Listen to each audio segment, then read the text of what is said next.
Maswerteng hapon po 3D Lotto players. Narito na po ang mga numerong nanalo sa 3D Lotto 2pm result June 26, 2026. Araw ng Biyernes. Kaya kunin nyo na po ang inyong mga ticket. Narito na po ang resulta.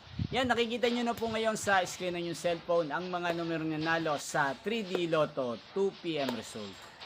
In exact order po yan. At kung maswerte namang natayan nyo po ang mga numero niyan kanina, congrats po sa inyo. At narito naman po ang mga numero nanalo sa 2D Lotto. Yan. Yan, ano nga ba ang magandang tayan ngayong araw na to sa 3D Lotto? Pang 5pm draw at pang 9pm. Yan, para po sa akin, bet ko pong mga numero, ang numero 4, 8 at 1. Yan, unang kombinasyon. At ang pangalawang kombinasyon na bet ko sa 3D Lotto ay ang numero 6, 8 at 4. Sana ang mga yan ay manalo po sa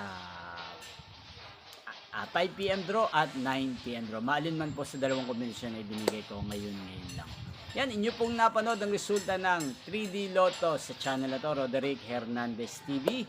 Muli nyo pong mapapanood ang resulta ng 3D Lotto pang 5pm draw, mamayang 5pm dito po sa channel na to. Thank you for watching.